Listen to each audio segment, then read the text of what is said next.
Ipagpatuloy po natin ang ating pag-aaral. Kinalaman po ito sa karugtong po ito ng ating lesson kahapon na po ang problema ng immoralidad mula po sa aklat po ng Korinto, kung saan po ay diniscuss po ni Pablo yung tungkol po sa immorality na po. Bagaman ang tinutukoy niya, spesipikong tinukoy niya ay relasyon ng anak doon sa asawa ng kanyang tatay. Po, yan po ang kwan. Pero tinalakay po natin ang iba't iba pong mga kapahayagan po ng immorality na tinutukoy din po sa Bible. Ano po? Ilan po 'yan? Nais ko lang pong ulitin. Yung ilan po sa nabanggit ko po kahapon, wala po ito sa PowerPoint nyo ngayon, pero nasundin yun po sa PowerPoint kahapon. Ilang kapahayagan po ng immorality. Ito po yung premarital sex, yan, extramarital sex, same-sex relationships, prostitution, sex with siblings, yung mga kapatid, sex with close relatives, sex with animals, sex with dead persons, sex with married persons, sex through or sexual thoughts or imaginations, at saka sex with spirits. Ayan, meron po mga ganyan. So, ilan po sa mga kapahayagan ng mga sexual immorality na tinutukoy po sa Biblia, mga bagay na hindi po dapat na ginagawa natin bilang mga tao, or lalo na kung tayo po ay Kristiyano. Ngayon po naman ay titingnan po natin ay bakit po ba tayo ay hindi dapat nagko-commit ng sexual immorality. Kasi po ito pong Korinto. Ayan, yan pong probinsya ng Korinto sa panahong yon ay sikat na sikat. Yan po ay very progressive. Isa sa mga sentro ng komersyo. So dahil po yan ay maunlad, napakarami pong tao at komersyo dyan. So maraming pera po sa lugar na yan. Kung bakit po ba sa ganyan pong mga lugar ay hindi po nawawala po ang prostitution, ang mga illicit relationships, para pong sa atin din, pag sa Maynila, meron po tayong mga red districts, yan, meron tayong mga ilang mga bayan sa Metro Manila na talamak, na yung iba kasi mga konti-konti lang, pero kung minsan meron ng mga lugar na yan ho na yung bahagi ng kanilang ekonomiya. Bahagi na ng kanilang komersyo, yung prostitution. Kaya po lagana po ang immorality, ayan, pornography. So, ngayon po lalo na, meron na po tayong mga internet na nagagamit, at ang mga bata ay exposed po diyan. Na kahit bantayan ay nakakalusot pa rin kasi may mga sariling gadget. Noong araw po kasi ang mga gamit po natin, yung mga desktop, ayan, nasa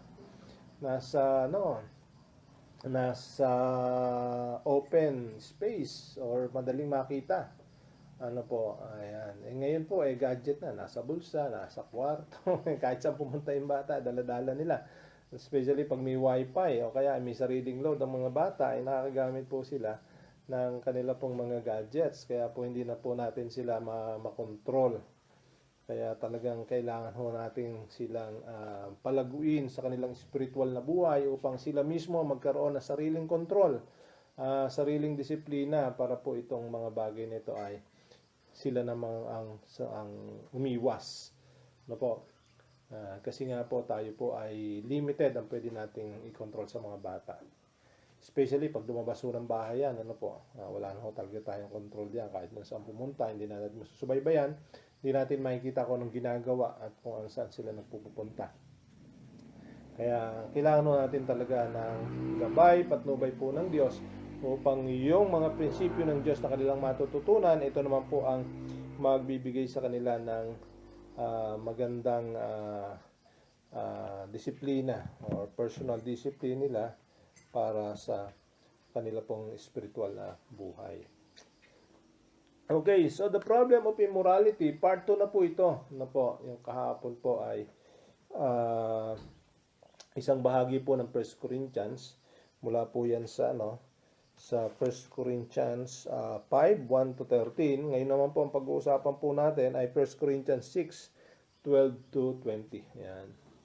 1 Corinthians 6, 1 Corinthians 6, 12 to 20. Babasahin ko po, sabi po rito, all things are lawful for me, but all things are not helpful. All things are lawful for me, but I will not be brought under the power of any.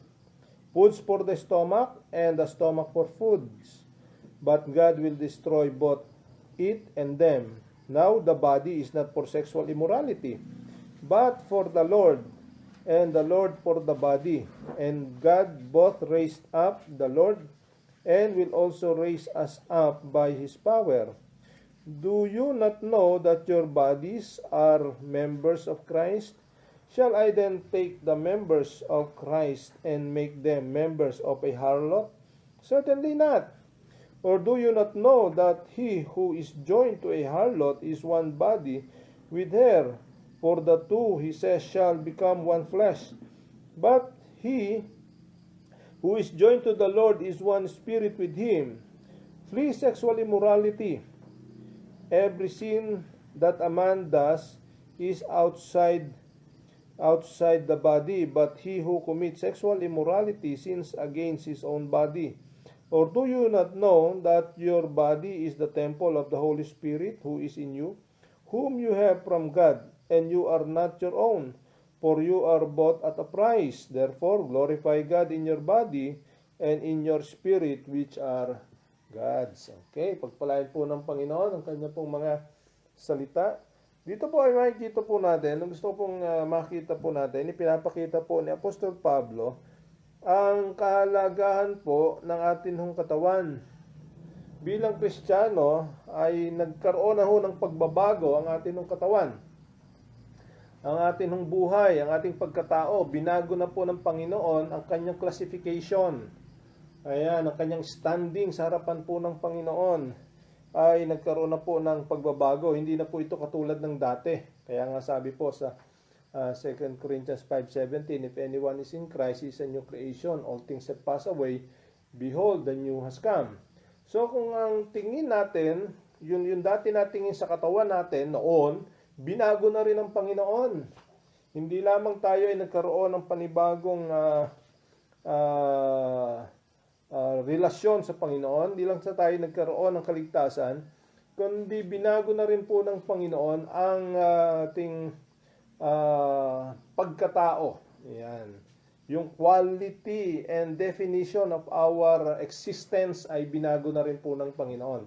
Kaya dito po makikita po natin kung bakit po ayaw ng Panginoon na tayo po mag-commit ng sexual immorality, kasi tayo po ay ibang-iba na. Yan. At kailangan mo natin makita ang kaibang ito upang sa ganon ay tayo mismo makikita natin, ako pala ganito na. Kaya dapat ay hindi ko ginagawa yung mga bagay na yan. Di ba? Parang ganito yan eh. No?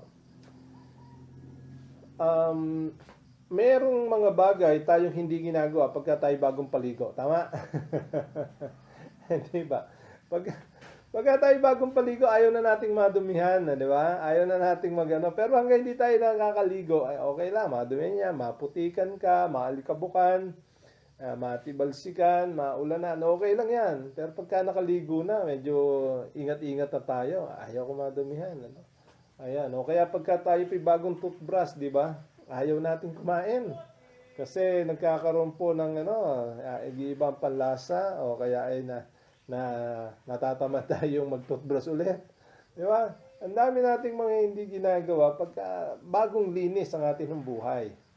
So ngayon po, nung tayo pinilinis ng Panginoon, nung tayong ginawang new creation, ay nabago na po ang ating pagkatao. Okay? Ano-ano po ba yan? Ang ating katawan, number 1, our bodies are for the Lord, not for sexual immorality. Yan po ang sabi po ni Apostol Pablo sa verse 13. Okay, sa verse 13, sabi po niya, Foods for the stomach and the stomach for food, but God will destroy both it and them. Now, the body is not for sexual immorality, but for the Lord, and the Lord for the body. Ang katawan daw natin ngayon ay para na sa Panginoon. Kanya na yan. At kailangan ito ay ginagamit natin sa purpose ng Panginoon. At hindi na dapat ito nagagamit in sexual immorality. Kasi po, pag tayo po nag-commit ng sexual immorality, nagkakaroon ulit ng panibago pong identity o classification. Titingnan po natin mamaya yan. Kaya ganito po yan. Kung tayo po, ang katawan natin ay pag-aari ng Diyos, kailangan po ay Diyos ang gumagamit niyan. Di ba? Parang ganito yan. Meron akong tasa. Binili ko po yan. So ako po gumagamit yan. At ako po ay merong karapatan gawin kung anong gusto kong gawin dito sa tasang ito. Na akin pong binili. Binilakihan ko kasi ako'y marami pong uminom. Ayan, kape man, tubig man, o kakao, kokwa, yan, marami pong uminom. So, nilakihan ko po yung tasa ko. Pero pwede kong damihan ang laman, pwede kong untian ang laman, at kapag kaya ginamit ng iba, hinahanap ko yan. Hinahanap ko. Hindi ako mapakali dahil hinahanap ko yung aking malaking tasa. Ayan. So, ganun yun po. Ang ating pong katawan ay pag-aari po ng Diyos. May purpose po ang Diyos sa katawang yan. Especially, actually, bago pa tayo nakakilala sa Panginoon, bago pa tayo nagbalik loob sa Diyos, tayo naman talaga yung pag-aari ng Diyos. Pero bunga lang ng kasalanan, kaya po tayo ay nahawakan, na kontrol ni Satanas, at sinira ang ating katawan, sinira yung ating paggamit ng katawan, sinira niya yung ating pagtingin sa ating katawan, nakala natin ang ating katawan ay para sa mga fleshly pleasures. Yan. Akala natin ang katawan natin ay para sa mga kasiyahan lamang, sa mga bagay na nagbibigay kagalakan sa atin o nagpapasaya sa atin. Sa anumang paraan yan, mabuti man o masama, basta tayo masaya, akala natin yun yung purpose ng buhay natin.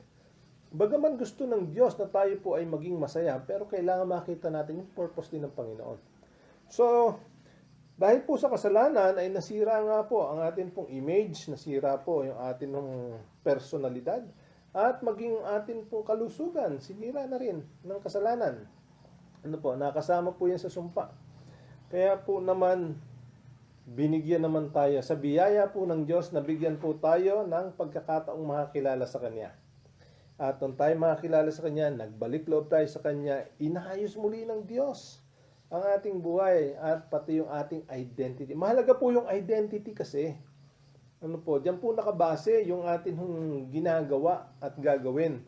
Kung ano tayo, ano yung purpose natin, Kaya kung maliwanag na maliwanag sa atin, nung tayo nagbalik loob sa Panginoon, inagaw na tayo ng Diyos mula sa kamay ni Satanas at inilagay na po tayo sa kalalagayan na tayo ay pag-aari na niya. So, ang ibig sabihin, ang Diyos na ang dapat na nangangasiwa sa katawan natin. Kaya sabihin mo sa iyong katabi, kung meron kang katabi, ang katawan mo ay pag-aari ng Diyos. Yan. Kung wala kang katabi, sabihin mo sa sarili mo, ang katawan ko ay pag-aari ng Diyos. It belongs to God. Kanya na yan. Kaya lang, kung minsan, nakala natin pa rin. Huwag na natin bawiin. Binigay na natin sa Diyos, di ba? Inihandog na natin sa Diyos. Kaya ating pong katawan. Ayan, nagbalik loob na tayo po sa Diyos. So, sabi niyan, now the body is not for sexual immorality, but for the Lord, and the Lord is for our body. Yung ating katawan ay para sa Panginoon, ang Panginoon naman ay para sa atin.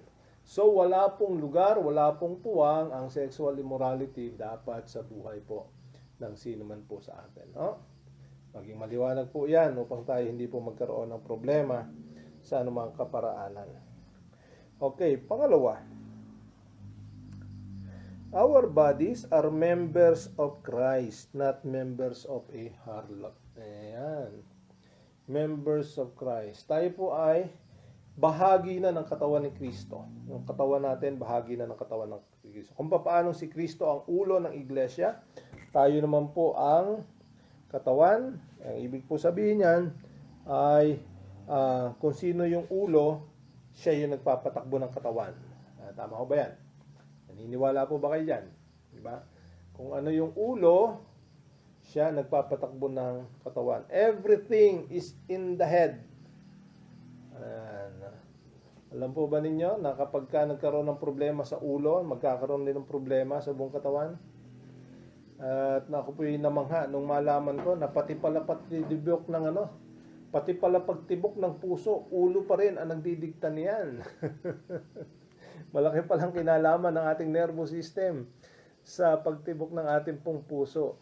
Ayan. So talaga andyan, ang tawag po rito ay ito yung central nervous system. Ayan. Kumbaga sa computer, ito yung CPU.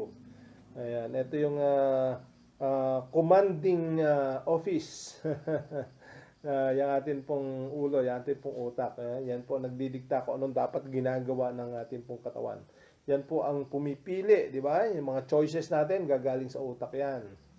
Yan. Kuminsan nga lang ginagamit natin yung salitang puso pag nire-refer sa damdamin. Pero actually, it's not the heart that feels. It is still the brain. Na po. Ayan. Ginagamit lamang natin kasi yung puso kasi pagka medyo tayo ay nai-stress o tayo nabibigla o tayo nai-inlove, medyo bumibilis yung tibok ng puso. Ano? Pero yung feelings natin hindi ho dyan. Nasa utak pa rin po yan. So, kung paanong si Kristo ang ulo ng iglesia, tayo ay naging member ng body of Christ. So, kailangan po ang ulo o si Jesus ang siyang nagdidikta kung anong dapat nating ginagawa sa ating katawan. Di ba? Parang ganito yan. Pag ang kamay ko gusto kong itaas, itataas ko yan. Gusto ko ibaba, ibababa ko yan. Gusto ko dalawang kamay, tataas. Pag gusto ko ibaba, ibababa ko po yan. Ano po? Bakit? Yung ulo, yung utak ang nagkukuman sa kamay para itaas o para ibaba. Hindi yan gumagalaw mag-isa malibang may sakit. Lahat ng parte ng katawan natin hindi gumagalaw mag-isa malibang po may sakit. Ano po? Halimbawa, meron tayong yung pasmado, nangangatal. Hindi mo kontrolado yan, di ba? O kaya ano yung tawag doon sa sakit na yung involuntary movements.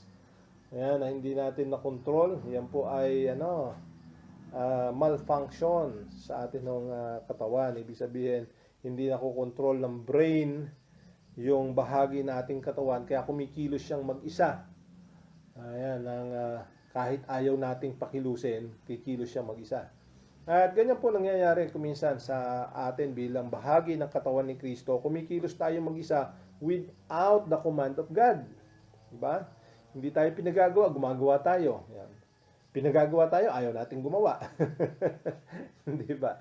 So, kailangan po natin na malaman na tayo'y bahagi ng katawan, si Kristo ang ulo, siya ang dapat na nagbibigay ng command, instruction, direction sa ating buhay bilang bahagi ng kanyang katawan upang ang buong katawan ay kumilos base sa purpose ng ulo. Diba? Base sa purpose kung sino po yung nagko-control, and it must be Jesus Christ, the head of the church, and we are part of the body of Christ, the church. Okay. Number 3. Our bodies are temple of the Holy Spirit.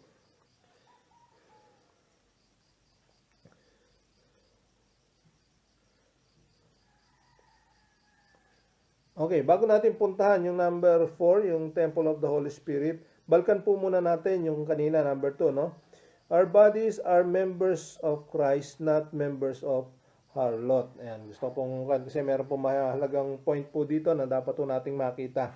Sa verse 16, or you do you not know that he who is joined to a harlot or prostitute is one body with her, for the two, he says, shall become one flesh.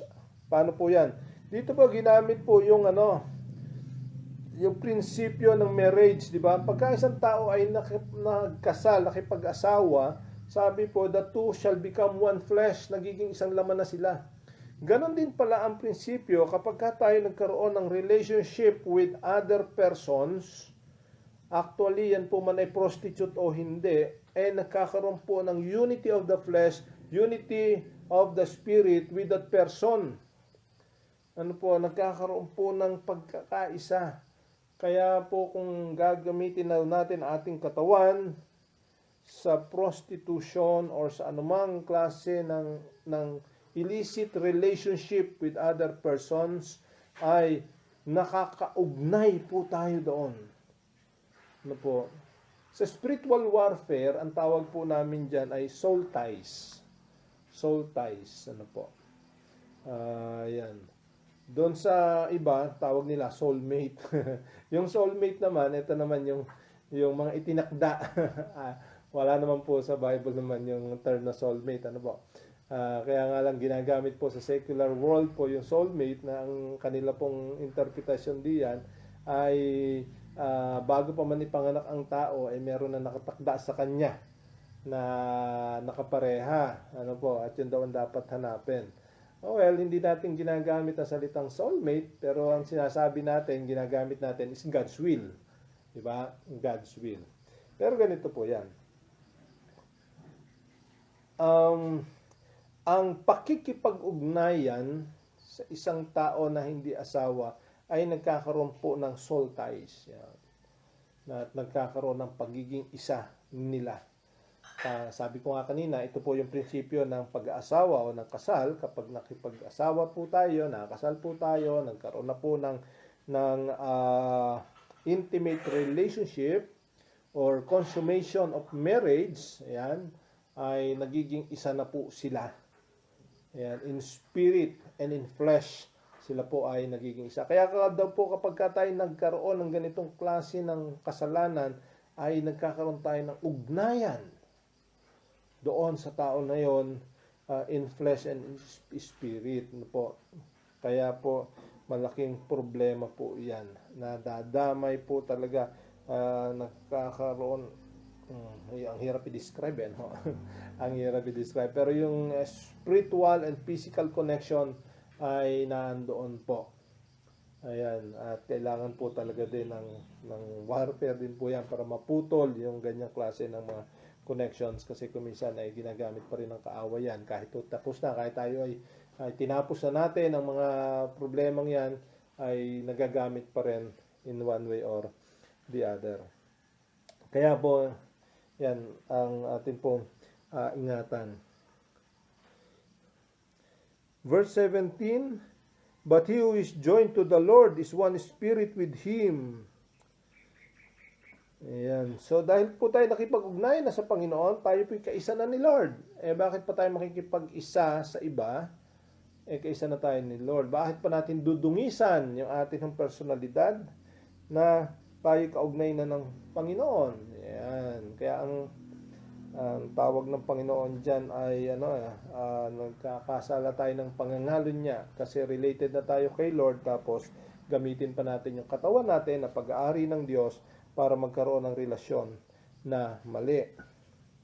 Kaya sabi dito, verse 18, flee sexual immorality. Every sin that a man does is outside the body, but he who commits sexual immorality sins against his own flesh. Ayan. Yung mga kasalanan natin ginagawa, yan ay outside the body. Ano po? Halimbawa, ikaw ay nandukot, ikaw ay nandaya, ikaw ay nanuntok ng away. Ayan. That is sins outside the body. But when we commit sexual immorality, it is sinning against our flesh. Kasi nga po, nagkakaroon po ng ugnayan or unity between us and those to whom we have committed sexual immorality. Ano po? Kaya po yan po pinapaingatan po ng Panginoon, at iwasan po natin talaga upang hindi po magkaroon ng spiritual ties. Yan. Doon sa sa bahagi pong yan. Ano po? Okay?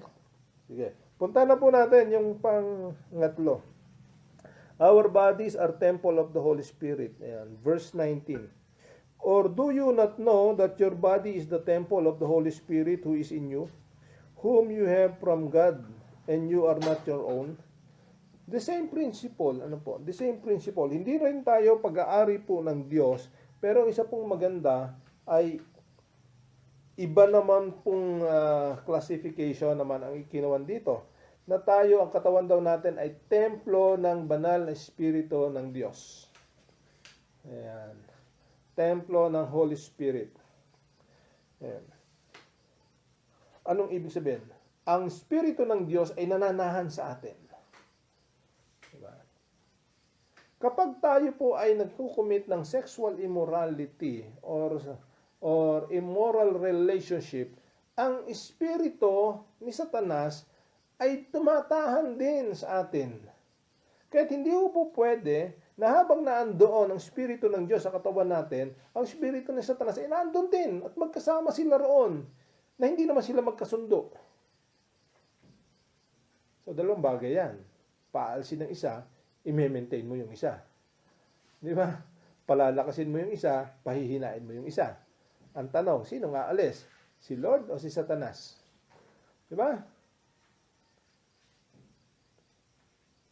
Sa palagay nyo, sino nga alis? Kalimitan, it is the presence of God nang umaalis. Though hindi naman nawawala yung tatak ng Espiritu sa atin, but it is the presence, the blessing of God, umaalis yan. Why? Nagigrieve yung Holy Spirit. Kaya sabi po ng Panginoon, do not grieve the Holy Spirit of God. Huwag nating pighatiin. Huwag nating bigyan ng sama ng loob ang Holy Spirit. Di ba? Parang ganito yan eh. Nakatira ka sa isang bahay, kasama mo yung kaaway. Tatagal ka ba diyan? Yung bang matutulog kayo, natatakot ka, baka kayo bugbugin. Yung bang meron kang gustong sabihin, hindi mo masabi. Meron kang gustong gawin, hindi mo magawa. Dahil andyan yung kaaway mo eh. Di ba? At hindi ka tatagal. Ngayon, pagka makisig-kisig ka, palisit mo yung kaaway mo. Pag hindi ka makisig, ikaw umalis. In this case, nasa sa atin po kasi yung authority. May authority pa rin tayo. Sino yung i-maintain natin? Sino yung palalakasin natin? Ang tawag po dyan, yung ating choice. Yung ating choice. Kaya po, yung ating pong choice ay naapektuhan ng ating hong mga actions. Ayan, ng ating pong mga desires. O yung ating pong actions apektuhan natin pong mga choices. Ano po? So, dahil pinili natin yung pagkukumit ng sexual immorality, tingnan po ninyo, anong nangyayari po sa atin? Huwag mong sabihin kung ikaw ay namumuhay sa ganyan, huwag mong sabihin kayo nakakapag-pray ng ayos, nakakapag-worship ng ayos, at habang binabasa mo ang Biblia, ikaw ay nag-i-enjoy. Di ba? Kasi pwede naman natin gawin yan. Pwede tayo magbasa ng Biblia kahit tayo pinagkakasala. Pwede tayo mag-pray kahit tayo namumuhay sa kasalanan. Pwede tayo nagsisimba kahit tayo namumuhay sa kasalanan. Pwede natin gawin ang mga religious rituals and activities habang tayo namumuhay sa kasalanan, pretending na okay lahat. No? Pero siyempre, alam naman nating mali yun. Alam nating hindi tayo masaya. Alam nating tayo namumuhay sa kasinungalingan. At alam din ng Diyos yun, lahat ng iyon. Kaya po, malaking problema po para po sa atin. Ano po? At kung ayaw po nating mag-grieve ang Holy Spirit, ayaw nating mawala ang blessing ng Diyos, ang presence ng Diyos, ang protection po ng Diyos, sabi rito, flee from sexual immorality because our bodies are temple of the Holy Spirit. Kung yan ay temple of the Holy Spirit, it must be holy. It must be sacred. Ano po, hindi naman titira ang Panginoon sa maruming templo. Kaya pag dinungisan po natin, baka iwanan tayo ni Lord. Yan. Diba?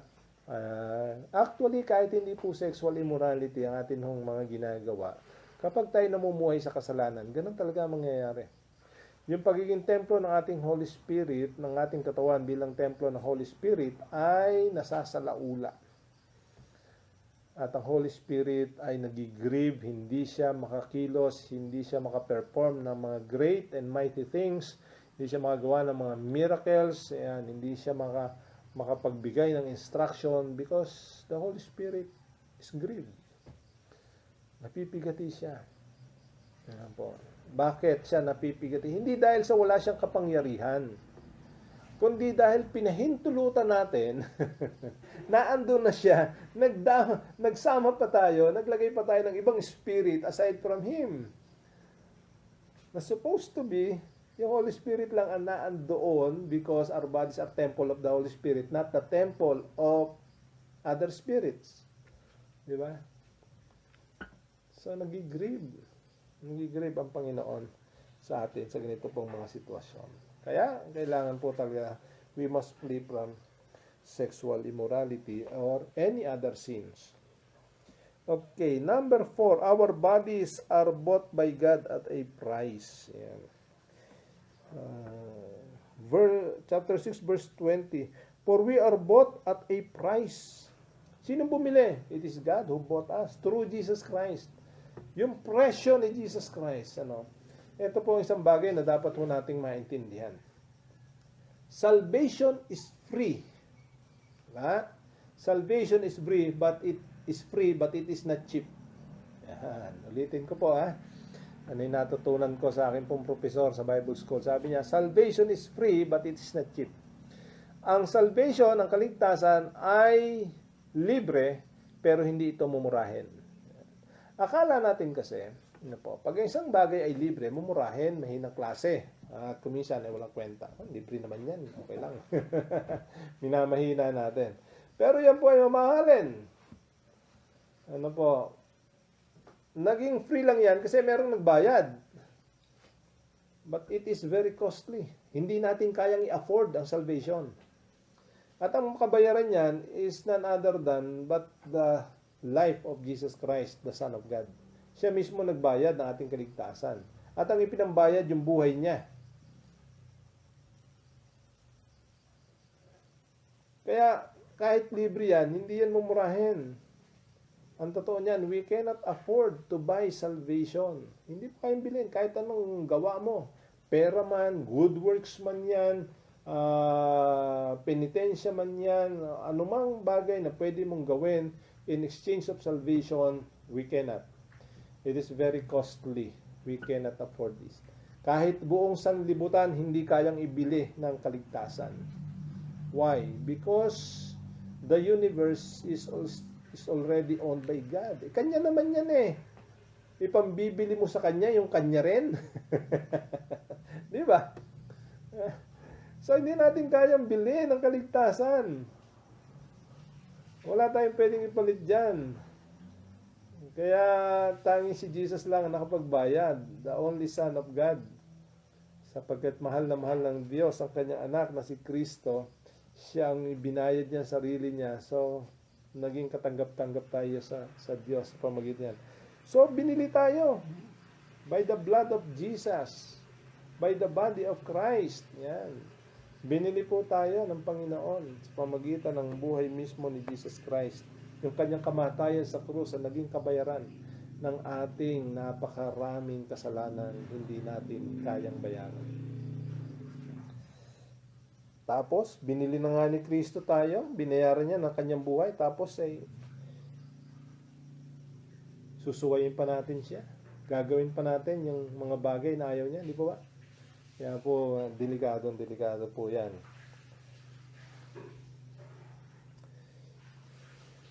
So, our bodies are bought by God at a price. Ang price niya si Jesus. Kailangan magliwanag ko sa atin yan, Hindi natin pinagtrabahuhan ang ating kaligtasan. It is only by grace through faith.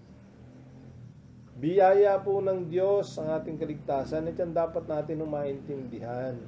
Wala tayong dapat ipagmalaki. Yan. At hindi natin dapat sayangin yan. Hindi natin pabayaan. Sapagkat yan po ay ginastusan ng Diyos sa pamamagitan ng kanyang anak. Nakaranas ba kayo? Kayo ay nanlilibre ng inyong kaibigan. Tapos ay hindi nyo pala kaibigan. Malaman ninyo, kaaway nyo pala. Akala niya very good ka dahil inililibre mo. Tapos mausisaan mo, hindi mo pala siya kaibigan, di ba? Ganon din ang nangyayari po sa Panginoon. Dilibre ho tayo ng kaligtasan, tapos doon pala tayo sa kabila. Ayan, ikaw lumagay sa kalalagayan ng Diyos, anong maramdaman mo, di ba? Pakalungkot yun. It grieved the hearts of God. It grieved the heart of God sa mga ginagawa po natin. So, our bodies are bought by God at a price. Kaya nga hindi na po ito atin no? Binili na tayo. Binili tayo ng Panginoon. And lastly, dahil dito, dahil sa lahat ng yan, because tayo po ay iba na ang ating pagkatao, iba na ang ating katawan, iba na ang purpose diyan, kailangan po, lastly, verse 20, sabi yan, our bodies should glorify God. Or our bodies are designed to glorify God. Nakadesenyo na yan para maglupuri sa Panginoon. Para magbigay ng kaluguran sa Panginoon. Para gawin ang kalooban ng Panginoon. Yan na po ang design. Actually, yan po yung dati ng design ng Diyos. Sinira lamang yan dahil ng kasalanan. Ngayon, ibinabalik na ng Panginoon sa dating design. For you were bought at a price, therefore glorify God in your body and in your spirit, which are God. So lahat ng yan, pag-aari ng Diyos. Hindi na tayo pag-aari ni Satanas. Bakit pa tayo magpapagamit kay Satanas? Di ba? Hindi man tayo niya pag-aari, ba tayo papagamit?